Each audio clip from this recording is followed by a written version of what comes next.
se você quer guardar o sábado, guarda como a lei manda. O problema não é guardar o sábado. A gente sabe muito bem disso, que se alguém quiser guardar o sábado, alguma igreja batista do sétimo dia, eles não vão deixar... O senhor não vê o mal em guardar o sábado? Não vejo. Pode guardar o sábado. E recomendo. Guarda a segunda, guarda o domingo, guarda a terça. Guarde todos os dias para Deus. Porque parece que a igreja cristã também cometeu um erro, né? De querer, tipo assim, uma substituição, como disse o pastor Paulo, e começar a guardar o domingo. Como é que o senhor vê isso? Então, aí é um outro debate, que é a questão do domingo, mas a gente vai deixar bem claro que não foi Constantino quem estabeleceu isso para os cristãos. Os cristãos entenderam a importância da ressurreição de Cristo e passaram agora a observar o domingo. Passaram a se reunir no domingo. O senhor diz isso por causa da ressurreição? Por causa da ressurreição de Cristo. Esse é o dia que o Senhor fez, alegremos-nos nele. Vamos lá. Então, quem tiver em dúvida, dá uma olhada lá no material. Mas eu queria só falar uma coisa. Primeiro, eu trouxe aqui o material, a foto, né? Eu não ia trazer o livro, porque o livro é muito grande, que é Documentos da Igreja Cristã, do Bettenson, né, que é da haste, um compilado de vários documentos da Igreja Cristã, e tem aqui a carta do Constantino sobre o domingo, né? Constantino a Eupídio. Todos os juízes, cidadãos e artesãos descansarão no venerado dia do sol, domingo. Os camponeses poderão, porém, atender à agricultura por ser este o dia apropriado para fazer a sementeira ou plantar vinhas, pois não se deve desperdiçar a oportunidade concedida pela divina providência, visto ser de curta duração a estação própria, 7 de março de 321. Então, tem algumas coisas sobre o Constantino, coitado do Constantino, então é que eu tenho pena dele, né? Porque tem o Constantino... Mesmo sendo herege. Eu tenho pena do Constantino, porque tem um monte de coisa que se fala sobre o Constantino, né? Que é mito. Tem um monte de coisa que se fala sobre o Constantino que é mito. Então, por exemplo... E sobre nós também, pastor. Eu sei, mas assim, vocês estão aqui presentes para a gente discutir essas questões. Nossa, é um privilégio. O coitado do Constantino está lá... É verdade. Né? Mas, pagando uma conta que não é dele. Uma conta que não é dele, além da dele. Mas vamos lá. Então, para o Constantino, a ideia da guarda do domingo era uma ideia não de guarda absoluta, porque ele poderia trabalhar.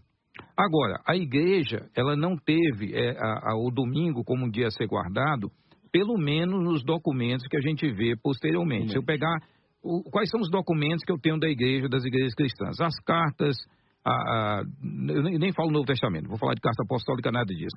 Mas os documentos de bispos, de pastores, de igrejas locais, e nós não vemos a guarda do domingo como esse dia, aliás, com a guarda do sábado como esse dia essencial. Exatamente. Com relação ao sábado, Jesus nunca foi contra a guarda do sábado, mas a maneira como o sábado era guardado, e ponto. É muito claro. Agora, dizer que após a morte de Jesus, a importância maior foi dada na ressurreição. Mas por que então não na sexta-feira? Porque, para mim, tanto a morte como a ressurreição são importantes.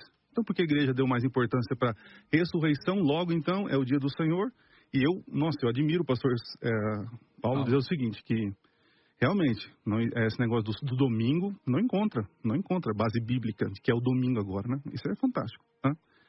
Agora isso foi a tradição da igreja, você sabe, foi a tradição da igreja por causa da ressurreição. Então, ele levanta no dia da ressurreição e como memorial a igreja começou a ver o domingo como esse dia especial. Mas o que é mais um dia? Nós estamos falando um dia de adoração, não um dia de guarda. A igreja passa adorando a Jesus no domingo. Só para o pastor Desculpe, a fé cristã se tornou uma religião de missão.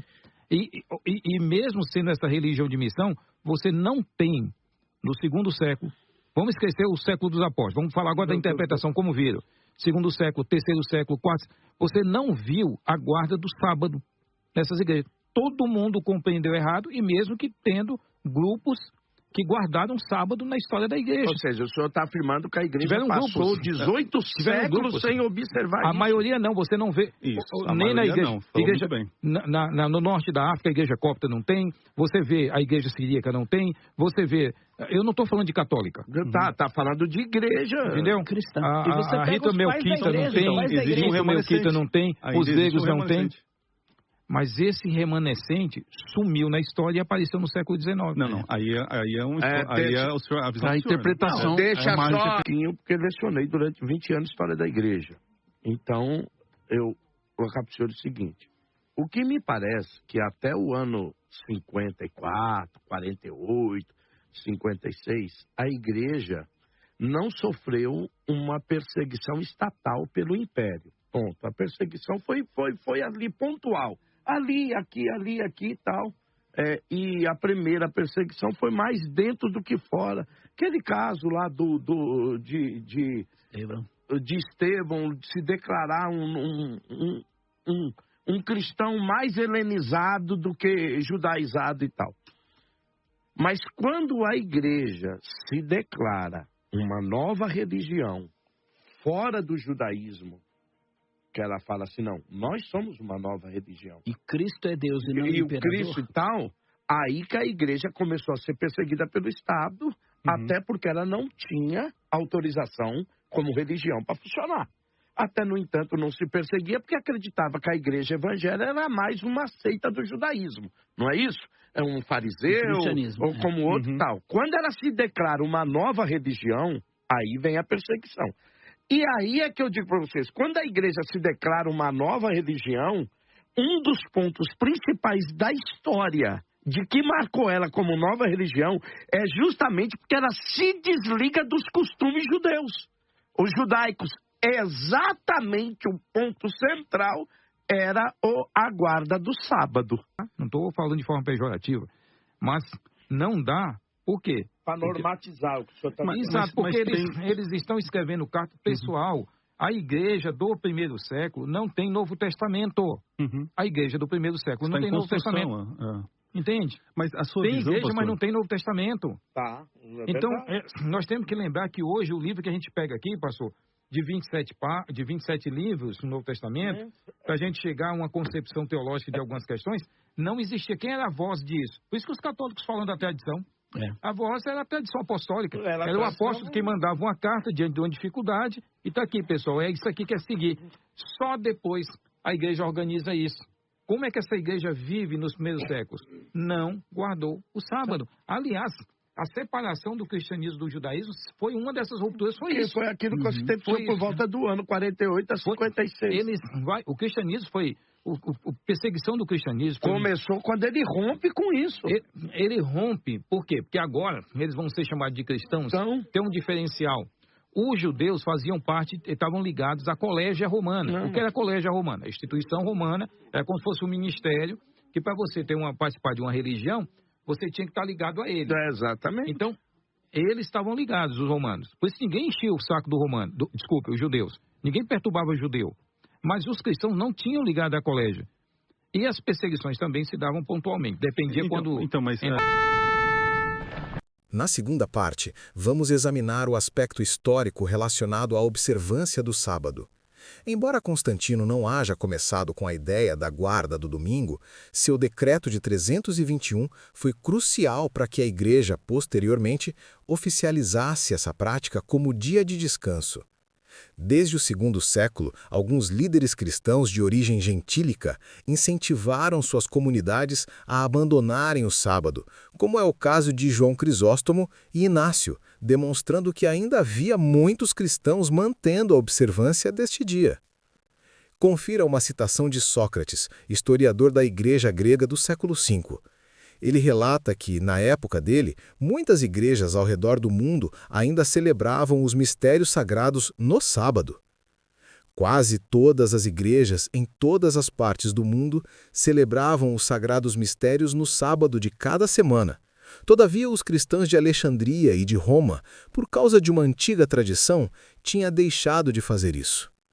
Sosômen, outro historiador da mesma época, também comenta: o povo de Constantinopla e de quase todas as partes se reúnem no sábado, bem como no primeiro dia da semana, costume que nunca é observado em Roma ou Alexandria.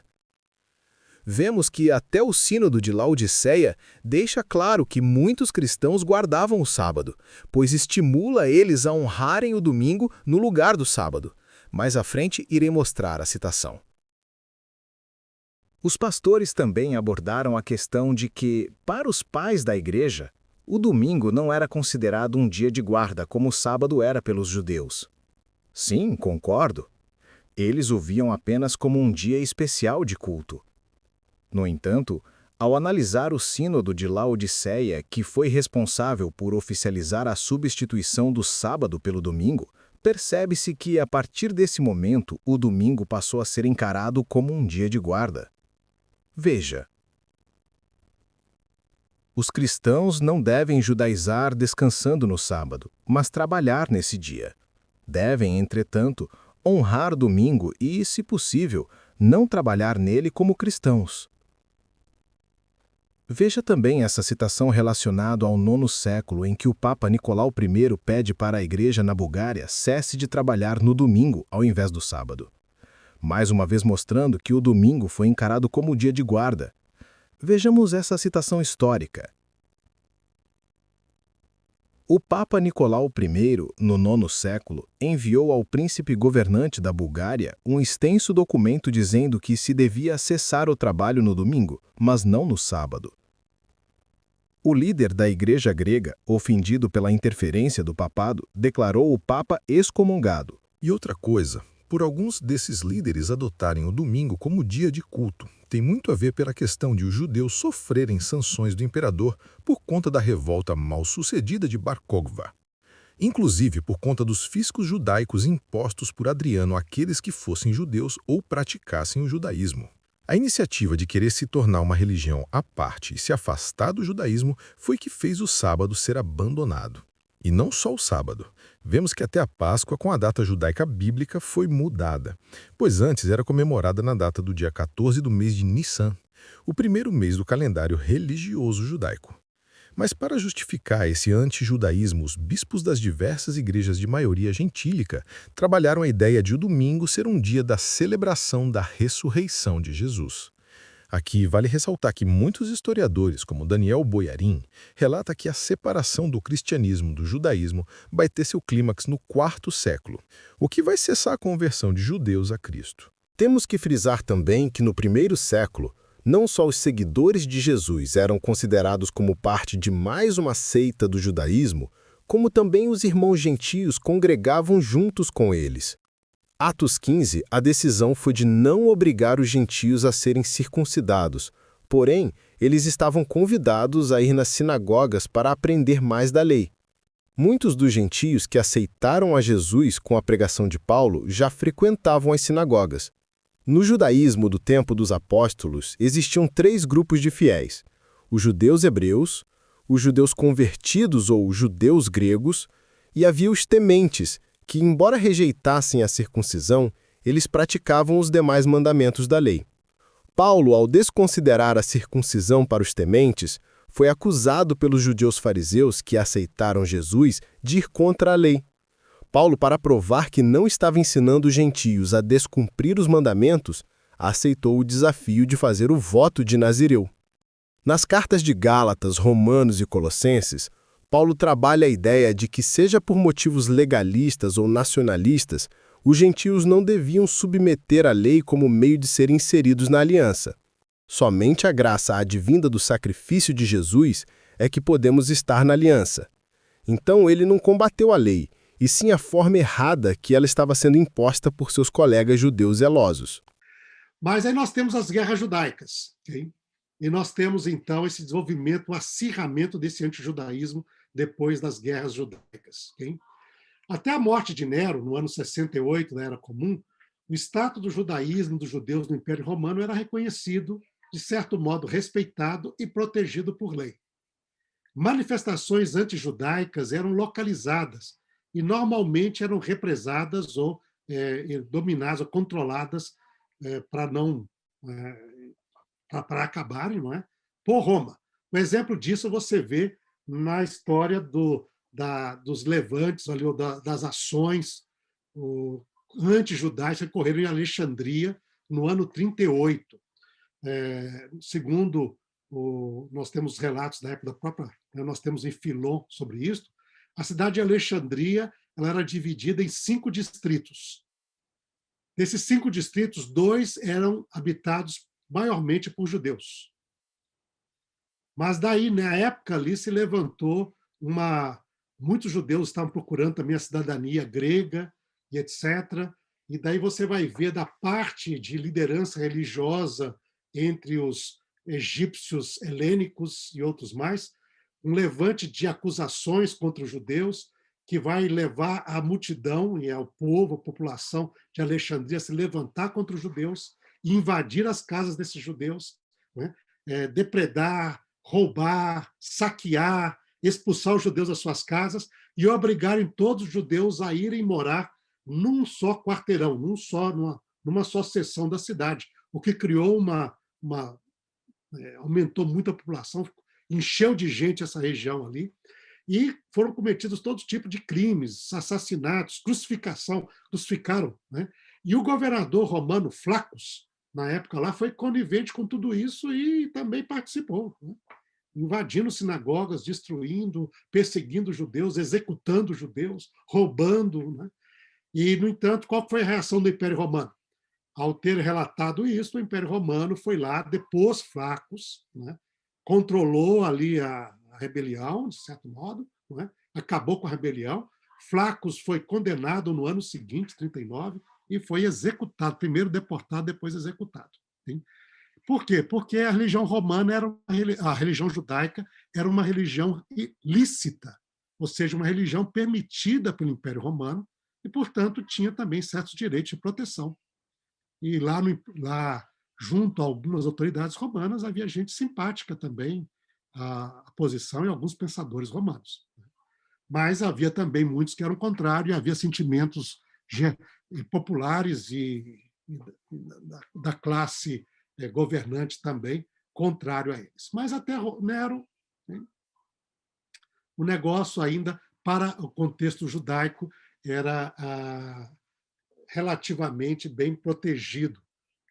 Você lembra que Nero, ao colocar fogo em Roma e procurar depois um culpado, ele não culpou, por exemplo, os judeus, mas culpou os cristãos, que já surgiam como um grupo bem notável ali em Roma, e que Nero, com muito preconceito também contra, e Nero botou a conta lá para se livrar da fúria da população. Não é? Mas não foi contra os judeus. Mas a situação vai mudar depois da Primeira Guerra Judaica contra Roma, entre os anos 66 até 73, não só para os judeus que moravam na Judéia, mas também para os judeus que estavam em outras partes do Império. E aí nós temos, né, aqui colocando ali, alguns perguntaram, mas será que os romanos realmente se importaram tanto assim com a guerra contra a Judéia? A Judéia não seria uma província tão pequenininha, insignificante, isso teria relevância? Como nós vemos pelo que temos em Roma, não foi assim, tanto nos documentos como na própria arquitetura romana. Aí a gente coloca aí uma foto ali, vocês estão vendo o Arco de Tito.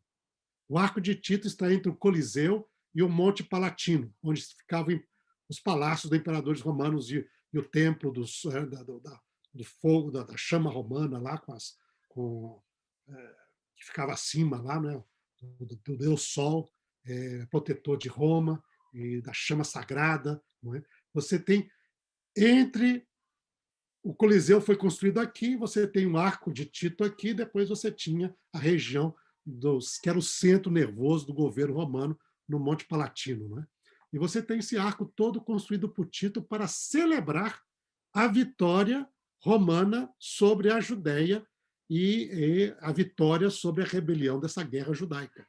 E nesse arco, lá na parte de dentro, que nós temos lá gravado, né, esculpido lá, os romanos transportando os tesouros que tinham saqueado de Jerusalém, do templo, e entre eles a famosa figura da menorá, né, neste arco de Tito ali. Você vê, nós temos ali dentro da parte interna do arco. Então, para os romanos, isso não foi algo pequeno. Isso foi algo que, para eles, tomaram muita atenção a isso. E vão celebrar de forma bem marcante. Né? Você tem o Arco de Tito e você tem o Coliseu. O Coliseu romano, eu me lembro quando eu tive a oportunidade de visitar o Coliseu, e você chega lá, poxa, é uma construção impressionante. Você entra, né, como um teatro romano, as dimensões dele, né, a estrutura ali, está tudo, o que sobrou, as ruínas que estão ali, né, mas é uma estrutura impressionante. E vocês veem aqui o Coliseu e aqui o Arco de Tito do lado. Hein? Ora, eu lembro que passando lá neste nesse Coliseu e andando, aí você chega a uma parte, que é a parte da história do Coliseu, e aí eu fiquei, eu não sabia, não conhecia, mas aí fiquei surpreso ao descobrir que o Coliseu começou a construção pelo imperador Vespasiano, né, no ano 72, como também parte da celebração e com o que foi trazido de despojo de guerra da Judéia e da destruição de Jerusalém. O Coliseu aqui, o que foi tirado do templo ou de qualquer outros meios de recursos lá de Jerusalém, da Judéia, mas sobretudo ali em Jerusalém, não é? Foi usado para construir o Coliseu.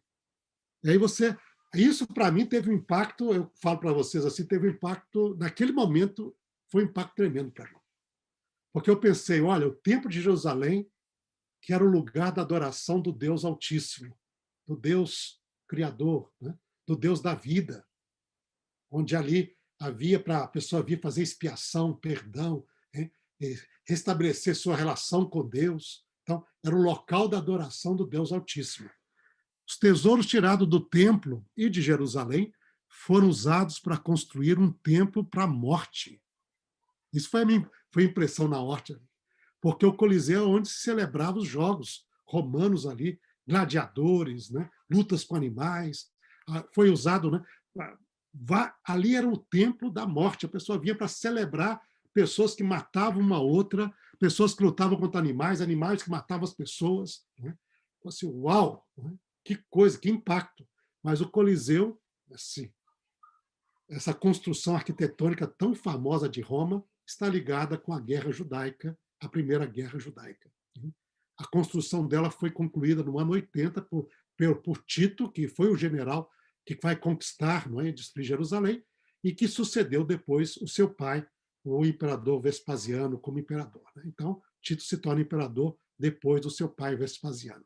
Mas você vê que no coração de Roma, do lado do centro dos palácios dos imperadores, nós temos dois grandes monumentos à vitória romana sobre a Judéia e a destruição de Jerusalém, que é o Arco de Tito e o Coliseu Romano. Então, isto, para mim, pelo menos, eu entendo, que mostra que a guerra contra os judeus e a rebelião, a primeira rebelião, não foi algo que os romanos tomaram de maneira leve assim. Não, isso aqui não foi nada, mais uma rebelião. Para os romanos, isso foi algo que teve impacto grande, importante, e eles quiseram, de todas as maneiras, celebrar essa vitória, né? E indicar essa vitória. Indicaram de maneira monumental, através da arquitetura, celebrando essa vitória. Sim. Se diz, né, não há como provar que seja, mas diz que Vespasiano e Tito utilizaram os escravos judeus para construir o Coliseu, para humilhar ainda mais. Não há como comprovar isso, mas é bem provável que tenha acontecido. Que ao trazer escravos lá, ele ainda, para humilhar ainda, faz ainda com que o dinheiro que eu trouxe de você, agora você constrói isso para mim. Então, celebrou isto, e você imagina, ao isso acontecer na sociedade romana, a figura dos judeus começa a se tornar ainda mais. Já havia sentimentos antes contrários, agora os sentimentos eles são exacerbados. O indivíduo começa a desprezar o judeu de maneira significativa e aberta. Você é o derrotado, você é o vencido, você é o humilhado, você é o escravizado, você é o desprezado. Nós somos vitoriosos. Né? Então, e aí você já começa, o que eu quero trabalhar nisso, pensar na mente de cristãos em Roma, ou no Império Romano, que não eram de origem judaica, você começa já a ter um evento. Se identificar com judeus não é coisa muito boa. Sim? Vamos tentar nos distanciar deles para poder fugir desse tipo de identificação. Né? Então, eu acho que esse elemento começa a se tornar cada vez ainda mais forte. Se antes era por preconceito, e por causa de preconceito tem gente que tomaria isso, você desprezar na sociedade, agora você tornou-se praticamente a figura de inimigo do Estado. Né? E você não é quisto, você não é bem que. Eles não te querem bem. E para comprovar isso de que não quer bem, além da celebração monumental, na tentativa também de mostrar a grandeza de Roma e, vamos dizer assim, o desprezo para com os judeus, você tem também o imperador Vespasiano vai fazer algo para humilhar de maneira sistemática, hein? Que é os fiscos judaicos. Então, logo depois da guerra, hein, por volta do ano 72, Vespasiano, então, ele vai estabelecer o fisco judaico, o imposto sobre os judeus. O imposto era de meio shekel, a mesma quantidade que o judeu pagava anualmente, o judeu adulto, né, pagava lá para o templo, para a manutenção do templo de Jerusalém, ele impõe agora sobre todos os judeus, homens e mulheres, crianças, adultos e idosos. No caso do fisco do imposto do templo, isso era para os adultos. Aqui não, desde a criancinha pequenininha até o idoso. Hein? Todo mundo tinha que pagar. Até mesmo escravos que pertenciam aos judeus, se tinha um judeu com propriedades e tinha escravos, os escravos dos judeus tinham de pagar esse fisco judaicos. Né? E este imposto colocado por Vespasiano, ele então foi usado para benefício do templo de Júpiter, Júpiter Capitolino, lá em Roma. Né? Então, isso vai com esta humilhação dos judeus. Né?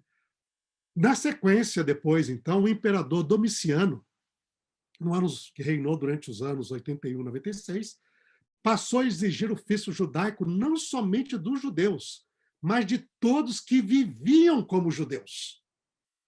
Então, se você tem um indivíduo romano, ou um indivíduo grego, ou egípcio, quem quer que seja, que adotasse o estilo de vida judaico, pagaria também o fisco judaicos. Okay? E isso provavelmente poderia ter incluído também cristãos gentios, entre eles. Okay? E aí você tem, e esse fisco está ali, ele é humilhação constante, você tem de pagar. Okay? Um imposto a mais que todo mundo, ninguém tem que pagar esse imposto, só você. Okay?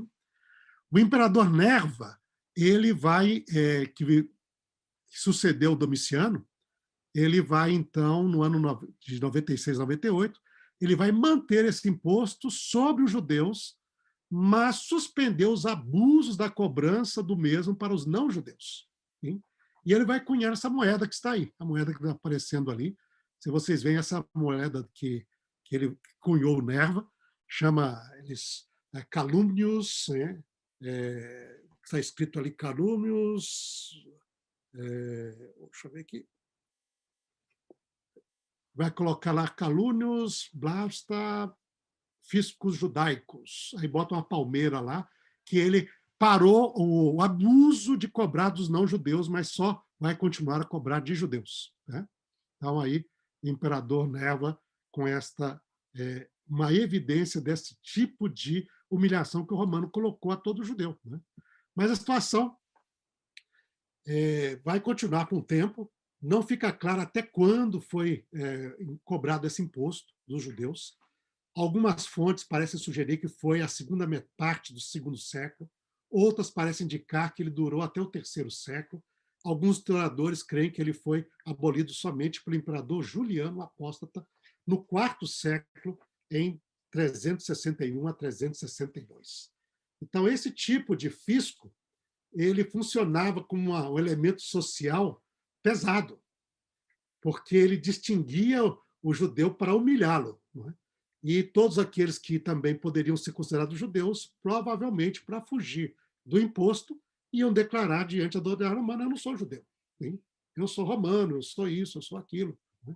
Alguns, como no caso do Domiciano, dizem: não quero nem saber, você vive como judeu, meu amigo? Paga imposto. Hein? Até os seus escravos da sua casa têm que pagar imposto. Hein? Daí, isso é uma pressão social para poder assim humilhar, para poder, né, desprezar o judeu no meio da sociedade. E provavelmente isso vai trabalhando na mente de muitos cristãos que dizem: por que eu estou pagando isso se eu nem sou judeu? E aí você tem iniciativas para se distanciar, se diferenciar também. Tá? Na sequência, a gente vê ali também que a situação vai ficar ainda mais difícil e pesada na época de Adriano. Adriano, então, imperador que reinou durante de 117 a 138, ele vai enfrentar duas guerras judaicas contra Roma. A Segunda Guerra, de 115 a 117, começou no Egito, se espalhou pela Ásia Menor, não é?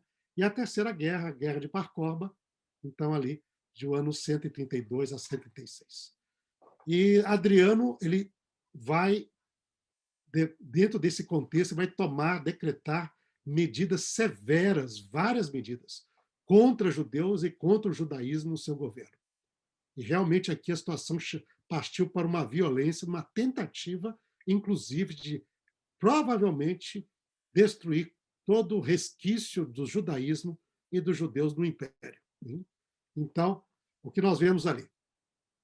Ele vai tornar bem mais pesado o valor do imposto a ser pago pelos judeus. Então, isso é algo que Adriano vai fazer. Ele não somente mantém, mas ele torna pesado isso daí. Agora já não é somente um veículo de humilhação social, agora é um veículo de punição social mesmo. Pesado, pesado mesmo, para poder impossibilitar uma vida razoável para a pessoa de origem judaica ali. Ele proíbe a circuncisão, a guarda do sábado e a guarda das festas judaicas. Ele proíbe a leitura da Torá e a prática dos cultos religiosos. Ele muda o nome da província da Judéia para Síria-Palestina, e aí vem essa origem do nome palestino, para celebrar, para tentar acabar com a memória dos judeus ligados com a sua terra e colocar, dizer, não, essa aqui é a terra dos filisteus. A palavra palestino, não é? Em latim, quer dizer filisteu. Isso nunca foi terra dos judeus, isso é terra dos filisteus. E ele vai reconstruir Jerusalém, que foi destruída como uma cidade pagã e romana, a Ela Capitolina, na qual não se podia mais viver nenhum judeu lá, não é? Ele vai executar um grande número de judeus sobreviventes da guerra, vai proibir a circuncisão, parte lá. Ele vai lançar muitos no circo romano e, no entanto, do outro lado, ele tinha uma certa simpatia para com os cristãos. Quer dizer que, aos olhos dele, cristãos já não eram tão ligados aos judeus assim, nesse período do reino dele. Então, ele não vai ter a mesma atitude para com os cristãos, e você vai ver que nessa época de Adriano aí que começam a surgir as primeiras grandes composições cristãs que vão distanciar os cristãos dos judeus de forma sistemática.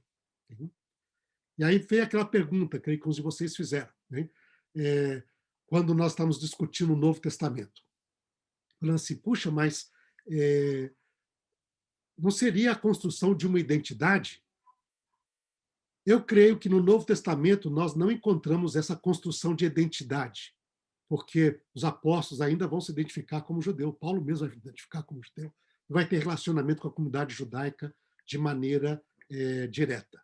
Mas eu creio que aqui sim, depois dessas guerras ali, e sobretudo nesse período de Adriano, e aí no início do segundo século, você tem sim nas escritas dos autores cristãos que nós vamos estudar na próxima palestra, uma construção de uma identidade que procura se distanciar da identidade judaica tanto quanto possível. Tanto quanto possível.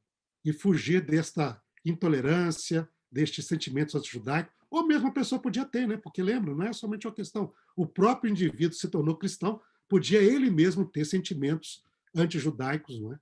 E que antipatia, não gostar, e na mente dele, então, começar a trabalhar na construção de uma outra identidade distinta, que fosse mais simpática a Roma e menos ligada aos judeus.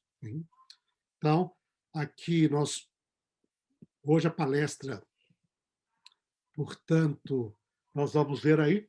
Eu creio que existe um peso de influência do antijudaísmo romano muito, muito forte a partir do ano 70. Toda a pressão do preconceito crescente, perseguição romana contra os judeus, começou a levar muitos cristãos gentios a se distinguirem dos judeus na sua fé e prática, a fim de obter uma atitude mais favorável aos olhos da população em geral e das autoridades do Império Romano. Aspectos judaicos da fé cristã começaram a ser substituídos por aspectos romanos, especialmente após 135 da Era Comum. Eu também creio que vários autores apontam isso, que vai contribuir para esse desenvolvimento o desaparecimento da liderança judaica na igreja cristã, principalmente após 185. Aí você vai ter cada vez maior número de pessoas não judias que fazem parte da igreja cristã, e com a destruição de Jerusalém, com a proibição dada ali para Adriano, e você vai ver que em Jerusalém, que até então tinha uma presença, vamos dizer, que normalmente até a destruição da Primeira Guerra tinha uma presença cristã marcante na cidade, agora o bispo de Jerusalém não vai ter mais nenhuma origem judaica, porque judeu era proibido de morar em Jerusalém. Vai se trocar a sede, o centro religioso, dali para Cesareia, ali na região da Nova Palestina, como os romanos chamam agora, não mais da Judéia, não é? E você vai ter toda uma liderança que é greco-romana, ou grega-romana, que vai assumir a liderança das igrejas ali na região do Oriente Médio, e também, isso já era mais rápido ainda, na região ocidental do Império Romano, em Roma e nas outras províncias ocidentais. Então, com isso, então, a prática do judaísmo em todo o Império Romano sendo proibida, a liderança judaica da igreja vai desaparecer e ser substituída por bispo de origem gentílica. Nesse contexto, questões consideradas tipicamente judaicas começam a ser questionadas e abandonadas pela maioria dos cristãos. Então, isso daí é uma situação que você vai ver assim de maneira que nós vamos ver aqui na literatura de maneira bem sistemática. Você vai criar uma teologia que dá sustento teológico para esse tipo de atitude. E este é o supersessionismo. Como justificar uma atitude antissemita no seio de uma igreja que surgiu como uma religião judaica? Porque o cristianismo, você nota, é uma religião que surgiu no seio judaico, é uma religião judaica, em todos os seus fundadores, Jesus, os apóstolos, todo mundo era judeu. Quer dizer, uma religião que é essencialmente de natureza judaica na sua origem, vai se tornar uma religião totalmente não judaica, aversa ao judaísmo, e como isso vai ser estabelecido? Aí você vai desenvolver, porque, lembra, você tem um elemento importante na mente do cristão, como é na mente do judeu, como é na mente de toda religião ligada ao livro da Bíblia. Você tem de ter a sua fé e prática fundamentada no texto bíblico. Então, como é que eu vou fundamentar uma fé e prática com essa atitude antijudaica no texto bíblico? Como que eu vou, por exemplo, e aqui um dos autores que nós vai deixar aqui no final, por exemplo, nós temos aqui este autor, que é o Samuel Bacchiocchi, nesta obra aqui, que foi uma tese doutoral escrita lá na Universidade Gregoriana, e esta tese, então, ela fala sobre como que foi mudado o dia de guarda do sábado para o domingo. E ele, nos capítulos dele, depois ele vai até publicar como um extrato aqui, que é o antijudaísmo e a origem do domingo, mostrando que uma das forças principais que levou a isto, a mudança, por exemplo, da guarda do sábado para a guarda do domingo no meio cristão, foi esse contexto do antijudaísmo, intolerância romana, a parte ali. Então, os cristãos iam buscando elementos que o atraíssem à cultura romana. E o dia do domingo era o dia do sol. Este é o dia do sol, é o dia celebrado pelos romanos como um dia principal, não é? Você tinha as vestais que guardavam a chama sagrada nesse templo dedicado ao sol, lá acima do palácio dos imperadores, não é? Você tinha lá até hoje. Você pode ir ali no Monte Palatino, visitar a região dos palácios e visitar o Templo do Sol, e ali tem várias figuras de vestais. Várias figuras de vestais. E ainda que estão lá Flávia, tal, não sei o quê. É interessante nessas figuras que ao chegar assim na figura, numa estátua dessa, que o nome dela era Flávia, não é? Que é uma das principais vestais da história, você vai ler a descrição dela. A descrição dela são a descrição que depois no cristianismo romano vai ser usado para a Virgem Maria. Virginíssima, puríssima, imaculada, não sei o quê, papapá, papapá, papapá. Você olha lá, para a pessoa que conhece a cultura católica, você chega assim e diz, uau, peraí, quem que é essa aqui? Então você vê que você foi tomando isso. O domingo, a descrição semelhante, e foi assumindo culturas, aspectos culturais, práticas típicas da cultura romana, e isso foi sendo agregado ao cristianismo, de tal maneira que o cristianismo, depois, com o tempo, a gente vai ver aqui, vai se tornar uma religião muito atrativa ao romano. Não uma religião estranha ao romano, mas muito atrativa, e você vai ter Constantino se convertendo ao cristianismo, sua mãe se convertendo, né?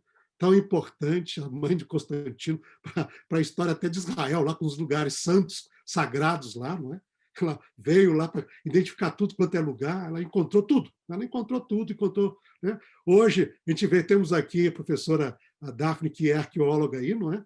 A gente tem dificuldade de encontrar as coisas. Eu creio, vocês, não é um desafio, mas ela encontrou tudo. Sobre tudo quanto é lugar, tudo, aqui foi isso, aqui foi aquilo, né? Então tá lá. Né?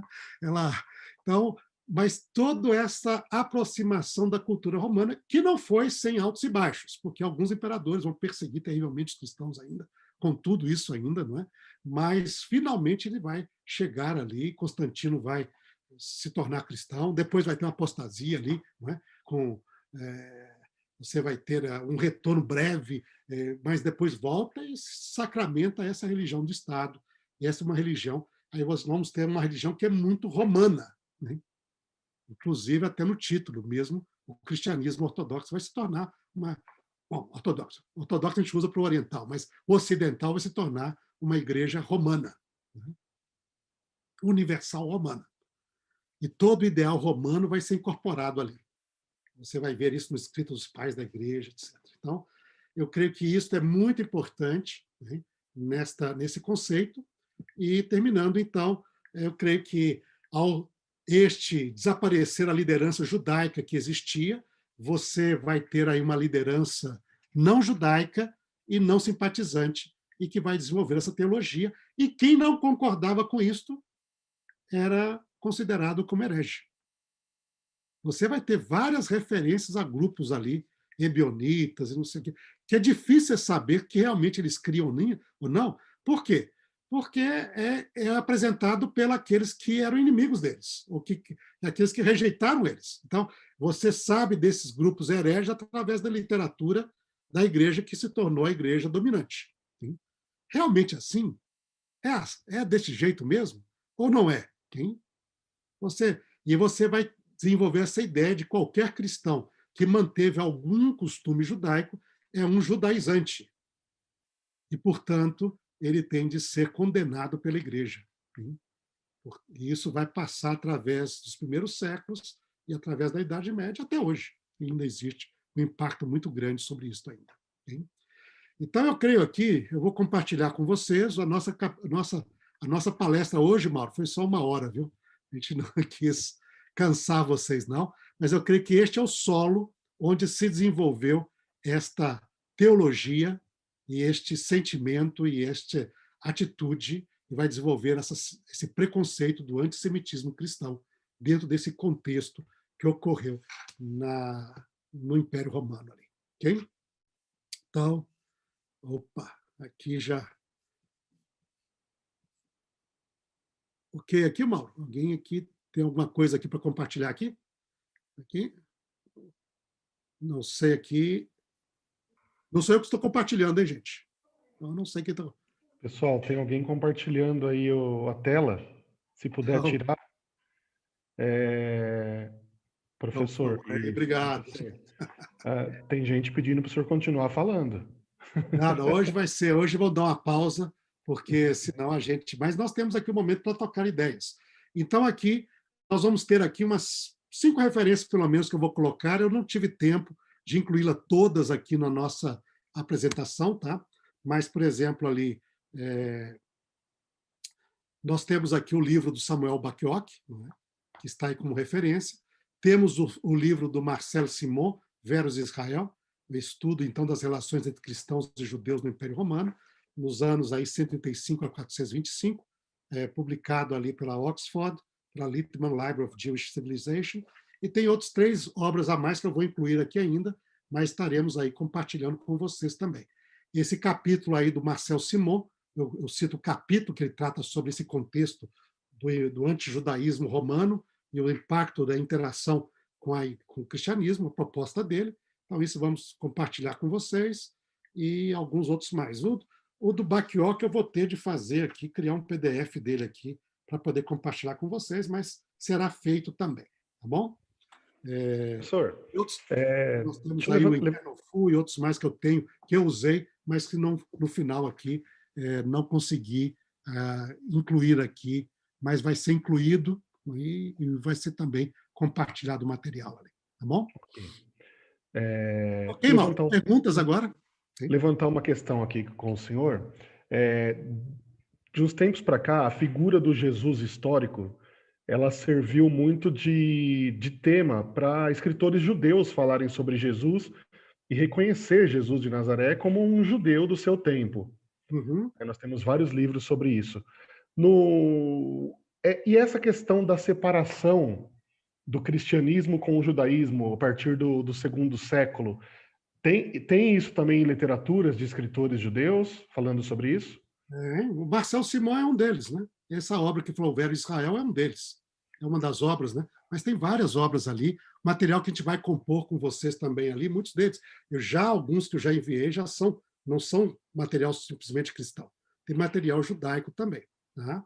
E então ali você tem, mas isso é um tópico de estudo, sem dúvida, importante hoje no meio cristão e também no meio judaico. Essas questões se tornaram questões de interesse acadêmico e de pesquisa em ambos os meios ali. Tá? E o pouco que nós estamos falando aqui, hoje a gente tem, vou compartilhar com vocês na próxima, né, modelos ali, por exemplo, um artigo interessante, porque nenhuma relação é simples, não é assim um negócio tão geralmente é complexo. Talvez eu possa até compartilhar aqui agora mesmo. Deixa eu ver aqui com vocês aqui. Só aqui.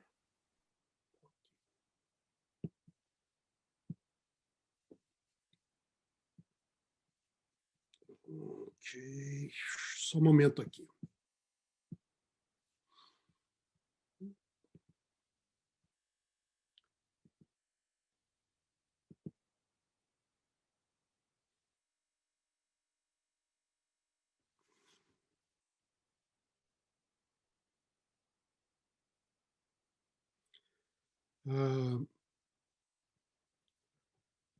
Um artigo interessante que também vamos compartilhar com vocês aqui, é um artigo publicado ali pela Universidade de Oxford, mas ela envolve estudos de especialistas cristãos e judeus, tanto de Oxford, Cambridge, como de Princeton, num simpósio que houve sobre a questão do judaísmo e cristianismo ali no Império Romano.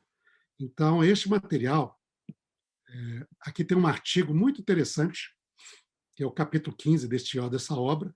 A obra, eu creio que vocês estão vendo ali, é de autoria de M. Goodman, desculpa aqui, e é a obra só, creio que vocês estão vendo ali, não sei se todos conseguem ver de maneira clara, mas é M. Goodman, Judaísmo no Mundo Romano. É uma coleção de ensaios, não é? Publicado, então, pela Abril. Na verdade, foi publicado pela Abril, não. Mas os autores ali são dessa convenção que houve, Oxford, Cambridge, Princeton e outros mais ali. Tem? E aqui ele vai apresentar modelos sobre a separação do caminho. Okay? E aqui são vários modelos a partir da perspectiva de autores hoje dessa discussão. Então, são modelos, são, na verdade, gráficos. A maior parte disso aqui é a questão de gráficos aqui. Eles aparecem virados, mas daí eu vou virar aqui para vocês na visão. Vamos ver se funciona direito aqui. Tá? Rotate. Aqui, ó. Pronto. Estão vendo aí, gente? Tudo bem? Tranquilo aí? Estão conseguindo ver o modelo com gráfico virado? Sim? Então, ok. Então, você tem... Isso aqui é a visão mais padrão. Tá? A visão padrão, que poderíamos dizer também foi quase um pouco daquilo que nós apresentamos aqui, mas a gente vai falar que é um pouco mais complexo, mas muita gente entende assim. Você tem vários grupos judaicos, não é? Você vai ver aqui, entre eles fariseus e os judeus cristãos, e a variedade de judaísmo. Então, é a pluralidade de judaísmo. Quando chega o ano 70, então você vai ter a destruição de Jerusalém, aí vai acabar vários grupos judaicos, e vão sobreviver dois. Os fariseus, que vão se tornar, então, o judaísmo rabínico, e os judeus cristãos, que vai se tornar, então, o cristianismo. Mas daí cada um começa a tomar distância um do outro. Hein? E através de conflito, contato, conflito e competição. Tá? E aqui você tem algumas variedades de paganismo que vão influenciando cada um. Hein?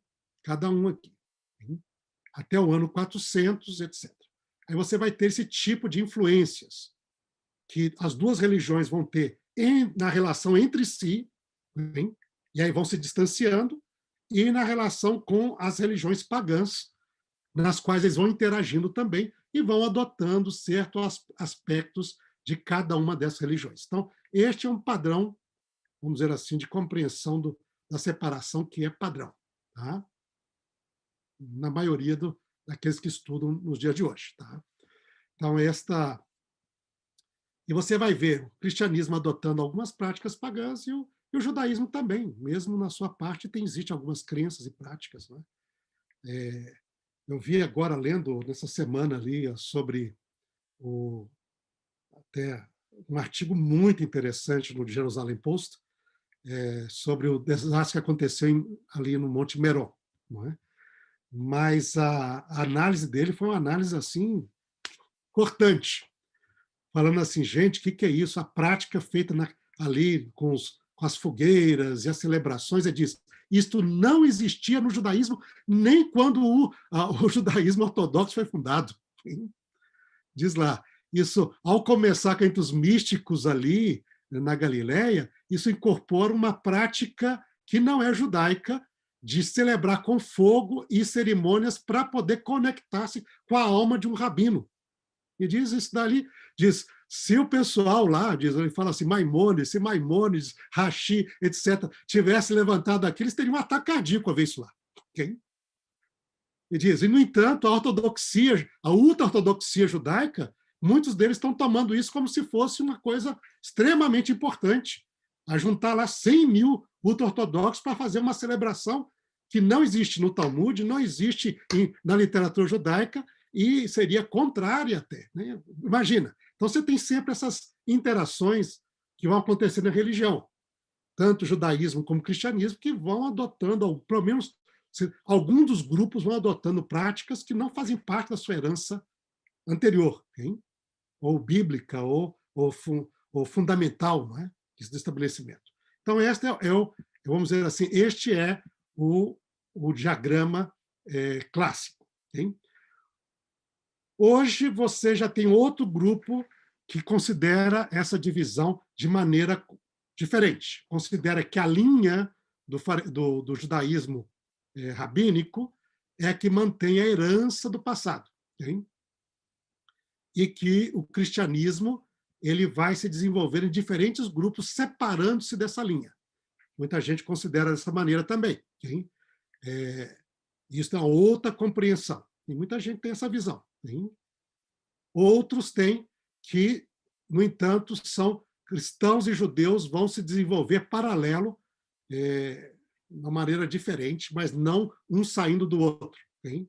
Como foi a outra linha. Hein? Outros veem que você vai ter muita gente dividindo hoje aqui, você vai ter, vem de Moisés, se divide nas 24 tipos de seitas religiosas. Okay?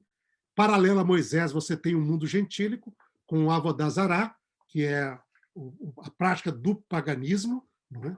Aí daqui você vai continuar essas práticas, você vai ter no ano 70, que vai trazer o fim a todas esses grupos, vai sobreviver alguns algumas seitas que não são especificadas, elas continuam, okay? Entre elas aqui, outras aqui, entre elas, por exemplo, eles vão colocar os caraítas, talvez ligado com os saduceus, sim, tá? Que continua até o dia de hoje, algum outro grupo na Idade Média que não se identificava ou que não se permaneceu de maneira forte, não é? Aí você vai ter na sequência a Mishnah e o Talmud na linha de Moisés, mas daí o judaísmo cristão sendo uma das linhas que houve variação, sim? E daí o cristianismo judaico vai também ir aproximar-se do cristianismo gentílico que está no mundo do pagão, Avodazará. Okay? Esta é outra compreensão. Muitos questionamentos, alguns propõem isto, não é? Muitos questionamentos se seria assim. Tá? Outros dizem, não, você tem, outros defendem que a linha que continuou é o cristianismo. Okay? Isso da visão de vários cristãos. Mas que você vai ter o judaísmo se separando e outras heresias também se formando a partir do cristianismo. Então, aqui a linha, onde o judaísmo é a continuação fiel, aqui, na ponta de vários autores, é a linha onde o cristianismo é a continuação fiel. Hein? E aí você vai ter outro modelo ainda. Hein? Você vai ter aqui o modelo do que diz aqui, você vai ter uma linha que estão os judeus, com variedade de judaísmo aqui estão as religiões pagãs gentílicas, não é? Variedades gentílicas, e aí você vai ter o judaísmo rabínico se originando de lá, juntos, outros grupos judaicos de lá, e os judeus cristãos se originando lá, mas aproximando-se mais também de outras práticas não judaicas gentílicas, não é? E depois o cristianismo gentílico se separando aqui e indo mais profundo nisso daí. Hein? Então, outro modelo aqui, hein? Seriam dois grupos que se desenvolvem, um focado na Torá, outro focado no Cristo, não é? E outros textos cristãos aqui, e outros textos também, história judaica, mas com vários outros grupos que ficam relacionados aqui e lá entre eles. Hein? São ciclos aí que têm alguns totalmente distintos, sem relação, outros interrelacionados. Hein? Então, aí, outro modelo. Hein? Você vai ver aqui outro modelo também, rabinos com os seitas influenciando o contexto do judaísmo rabínico, hein? O proto-ortodoxia cristã se desenvolvendo também e com grupos rabínicos do meio cristão também lidando com eles ali, não é? Grupos gnósticos, Marcion entrando aqui, outro contexto. E um dos modelos hoje que o autor aqui desenvolve ali é um modelo da complexidade de relações. Eles colocaram aí através desse gráfico aqui, onde você tem um monte de relacionamentos que vão influenciando os dois ali. Você tem o judaísmo do segundo tempo, a variedade de paganismos que traz as suas influências também, a cultura grego-romana, não é? Você tem aspectos do cristianismo que começa, ebionitas, essênios, saduceus, o judaísmo rabínico se desenvolvendo também, o judaísmo cristão, o judaísmo gnóstico, o proto-ortodoxia cristã, as heresias, os gnosticismos, os marcionitas, o platonismo, a influência da filosofia do neoplatonismo, não é? E aí vários outros aspectos você tem ali nessa parte. Então, de todas as maneiras, vocês veem aqui, a ideia é que nós estamos num mundo com muitas influências. Hein? Mas aqui na nossa proposta seria que uma das influências que, para o nosso interesse, que o nosso interesse é o cristão desenvolvimento da leitura do antissemita e a teologia do supersessionismo. A nossa proposta hoje foi que um dos elementos fortes do movimento do surgimento dessa teologia é o antijudaísmo cristão, que vai depois se tornar antijudaísmo romano, no mundo greco-romano, não é? Que vai se transformar no antissemitismo cristão, com a teologia do supersessionismo, para justificar esta separação, distanciamento e aproximação da cultura greco-romana, a partir de uma teologia bíblica. Porque esse é o problema do indivíduo que tem um livro, o book, não é? Você tem um livro. Aonde que a sua prática está fundamentada aqui? Aí você precisa desenvolver uma teologia que justifique essa prática. Hein? E a teologia que vai justificar este caminho e as práticas adotadas é a teologia do supersessionismo. Qual dia da semana deveriam os cristãos observar como o seu dia de adoração? Essa pergunta tem a sua própria história, voltando quase à época de Jesus Cristo e os primeiros apóstolos. Olá, eu sou Fernando Iglesias e gostaria de convidar você a continuarmos a nossa viagem através da história nesse 6º programa da série O Sétimo Dia. Questões acerca do sábado se destacaram grandemente numa discussão que durou séculos entre os dois maiores ramos do cristianismo. A questão em pauta era o jejum do sábado. Promovido por líderes da igreja romana, essa foi a regra promulgada contra se comer qualquer coisa no 7º dia da semana. Líderes da igreja ortodoxa oriental, com o patriarca de Constantinopla no comando, se opuseram contra a regra. A questão do jejum sabático poderia parecer uma tempestade num copo d'água. Não obstante, foi parte de uma luta dentro da igreja, uma confrontação entre o Oriente e o Ocidente que dividiu o mundo cristão em dois. No ano 692, o imperador Justiniano II de Constantinopla conclamou um concílio eclesiástico. Foi uma reunião controversial conhecida como o Concílio de Trullo. O palácio com o mesmo nome foi local onde se reuniram os bispos. Essa foi uma grande oportunidade para a Igreja Oriental contrariar a crescente influência do Papa em Roma.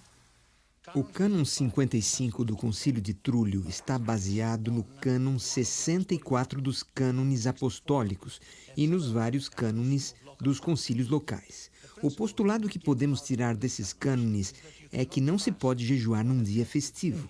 O sábado é um dia festivo porque celebra dois eventos, a conclusão da criação e a consumação da redenção, de modo que jamais se pode vinculá-lo ao jejum. Esses bispos podiam propor quantas leis quisessem, porém não passavam de mera tinta no papel se não fossem aprovadas unanimemente pelos altos oficiais eclesiásticos.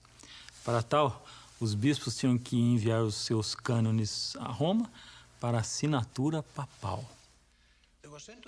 Eram enviados ao Papa porque ele era o principal patriarca, o primeiro entre 5 outros patriarcas iguais, que constituíam a liderança da Igreja Mundial.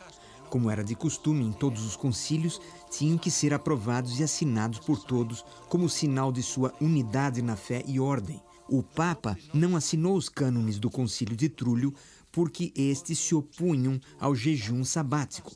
Além disso, ele não estava em harmonia com os outros patriarcas, por isso ele não quis assiná-los. Ele foi achado em falta. Então, o imperador tomou uma decisão apropriada contra o Papa, submetendo-lhe à detenção domiciliária. Portanto, o Concílio de Trullo não resolveu o problema. Os cristãos do Ocidente jejuavam e os do Oriente não jejuavam. Assim, o jejum sabático persistiu como uma questão divisória, um símbolo de tensão crescente entre Roma e Constantinopla. No início de 867, Focio, o patriarca de Constantinopla, o principal rival pelo poder contra o Papa, convidou seus colegas orientais a outro concílio eclesiástico. Durante o concílio, ele acusou a Igreja de Roma de sustentar 8 pontos de heresia. O cisma fociano entre Constantinopla e Roma girou em torno de vários assuntos. O assunto principal era a controvérsia sobre o sábado, como está registrado e se pode ver nos documentos primários relacionados a esta controvérsia. Com fraude e engano, eles têm procurado afastar esta gente da fé pura do cristianismo. Eles têm exigido que o povo observe o jejum sabático, contrário aos cânones da igreja. Essas duas posições tiveram pouca interação durante os 2 séculos seguintes. Então as velhas brigas se agravaram sob novas contendas. Assim como os reis rivais faziam prevalecer os seus reinos, tanto o Papa como o Patriarca quiseram predominar um sobre o outro. O maior assunto que estava em jogo em 1054, entre o Oriente e o Ocidente, era o assunto da autoridade eclesiástica. O Papa forçou costumes ocidentais, costumes romanos sobre as igrejas bizantinas na Itália. Um deles, é claro, foi a celebração do jejum ou a observância do jejum no sábado. O Papa enviou um dos seus representantes mais proeminentes, o cardeal Humberto, para negociar com Miguel Cerulário, o patriarca ortodoxo. O esforço foi infrutífero. Ninguém quis submeter-se ao outro para salvaguardar a unidade cristã. As coisas foram de mal a pior. Chegou então 16 de julho de 1054. Então os legados papais, enfadados pela oposição do patriarca, como assim disseram, decidiram tomar uma ação insolente. No dia 16 de julho, entraram na igreja Santa Sofia e, enquanto o clero estava se preparando para o serviço da terceira hora do dia do sábado, colocaram a bula de excomunhão sobre o altar principal, à plena vista do clero e do povo presente. Ao saírem dali, sacudiram o pó dos seus pés em testemunha contra eles, exclamando: que Deus veja e julgue. Assim que os legados papais estavam fora de vista e do alcance do ouvido, o patriarca mandou queimar os documentos da excomunhão. Miguel Cerulário convocou outro concílio, o qual emitiu a sua própria decisão excomungando a Igreja Romana. Assim, o excomungado excomungou aos excomungadores. Está claro que a lealdade ao sábado do quarto mandamento não cessou tão fácil assim. O empenho da Igreja Romana para promover o culto dominical continuou. Um novo passo tomou a forma de uma carta, uma suposta carta caída diretamente do céu. Deus tem dado ordens para santificar o domingo, porque a própria mão de Deus escreveu este mandamento para os homens. Não seja que eles trabalhem ou façam qualquer labor servil no domingo. A própria carta diz ter sido escrita por Jesus. Disse que esta apareceu no altar de São Pedro, em Roma, e que o sacerdote que estava oficiando a missa a descobriu ali, ficando amedrontado com isso, obviamente. Uma carta do céu, imagine só. Quem não gostaria de uma carta dessas para apoiar suas próprias opiniões? Esse foi um instrumento de persuasão muito convincente, especialmente para o povo analfabeto e supersticioso da época medieval. Não era incomum na Idade Média sustentar as pretensões pessoais com cartas supostamente vindas do céu. Não havia nada melhor que autenticar-se a si mesmo com cartas provindas de Deus. É muito difícil determinar exatamente como chegou tal carta à Irlanda. A explicação mais aceitável é que um monge irlandês foi ao continente numa peregrinação, conseguiu por lá de alguma maneira a carta e a trouxe consigo para casa. Seja lá como a carta tenha chegado, sabemos exatamente o que dizia. O conteúdo inteiro foi preservado como parte das leis irlandesas. Na Irlanda, essa epístola de Jesus faz parte de uma coleção maior de obras sobre a observância do domingo. Os 2 primeiros elementos são muito breves e tratam de alguns castigos. O terceiro elemento é a carta propriamente dita. Por último, se encontra um tratado legal extenso que detalha muito mais a respeito do que aconteceria em casos pessoais se ocorressem certas transgressões do domingo.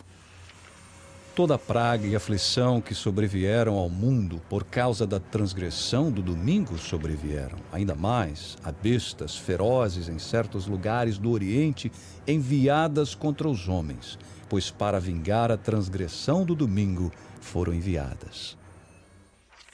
Algumas ameaças na carta são muito fantasiosas, quem sabe até mesmo amedrontadoras.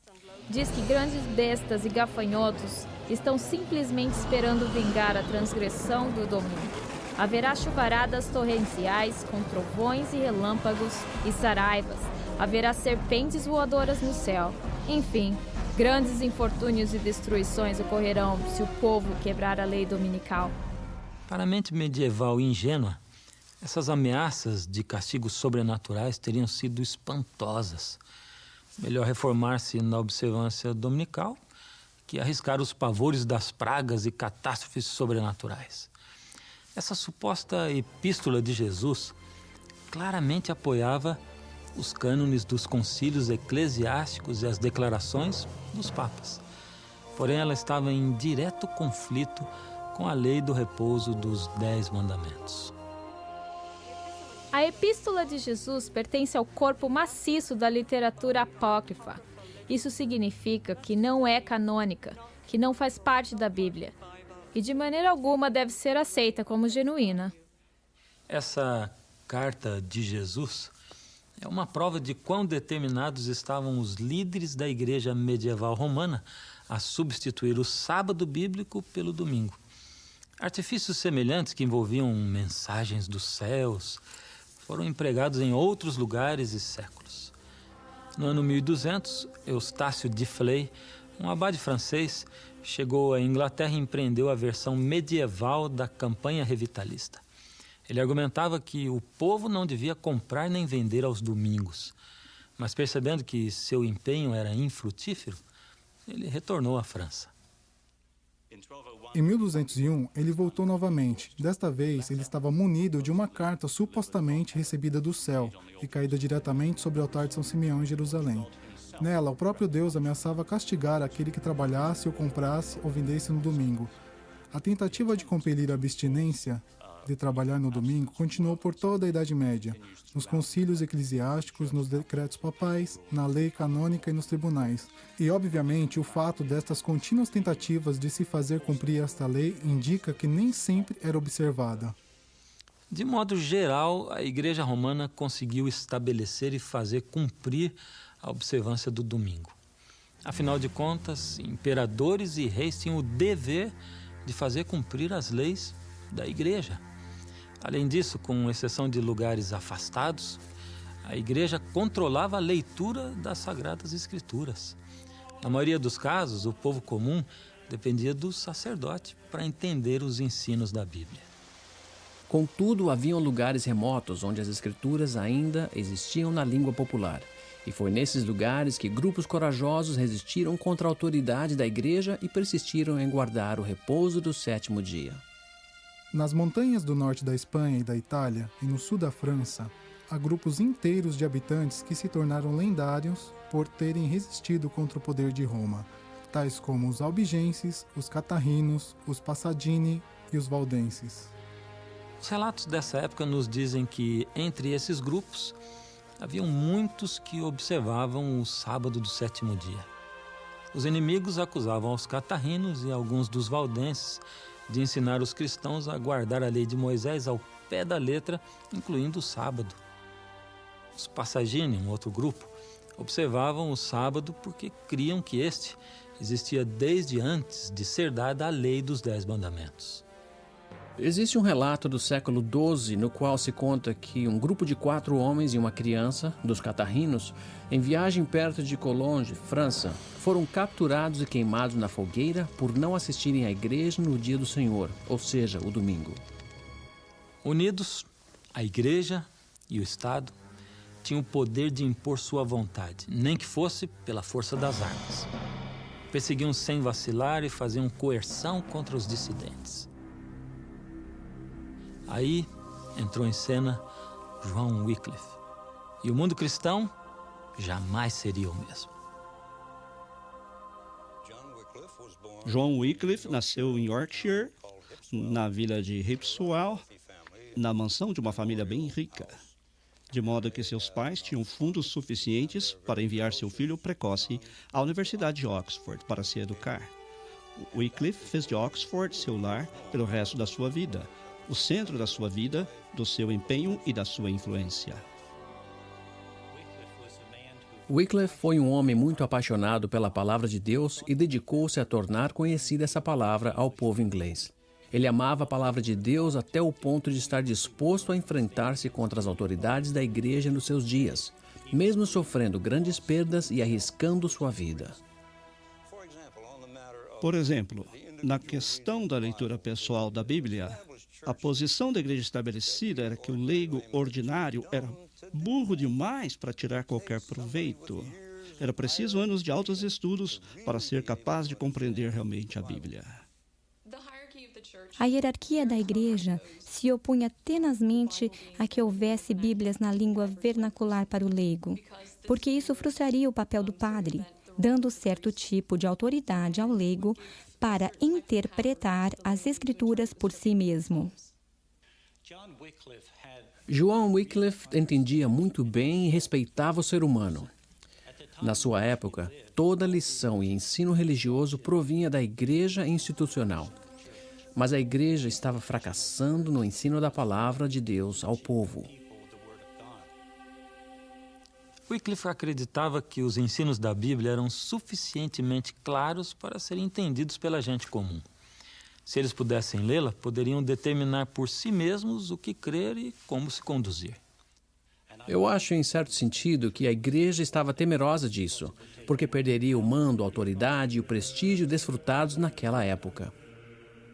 A motivação de Wycliffe para traduzir a Bíblia ao inglês tem que ver com sua visão de que a Bíblia é a autoridade suprema para toda questão de fé e conduta.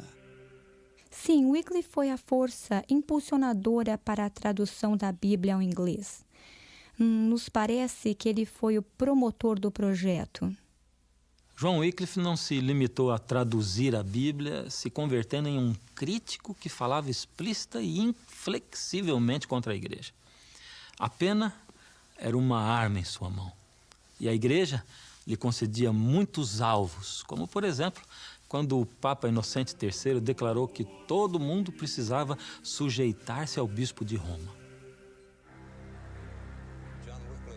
Wycliffe cria que, antes de mais nada, a autoridade papal não tinha fundamento nas Escrituras. Em segundo lugar, ele achava que estava corrompida e que distorcia o Evangelho, adicionando muitas instituições humanas, com o principal propósito, ao que parece, de coletar fundos para Roma, e objetava a corrupção generalizada de todo o sistema papal. Wycliffe era da opinião que o Papa estava realizando a obra do Anticristo. Agora, os oponentes de João Wycliffe o enxergavam de duas maneiras distintas. Primeiramente, acho que o admiravam muito pelo fato de que ele era professor de teologia e filosofia na Universidade de Oxford e era o teólogo mais bem conhecido da época. Por outro lado, eles também o enxergavam como uma pessoa perigosa. A Igreja Católica Romana enxergava João Wycliffe como o maior de todos os hereges daquela época, por ter apontado tão vigorosamente a Igreja como o Anticristo. João Wycliffe poderia ter vivido em paz se tivesse guardado as suas opiniões para si mesmo.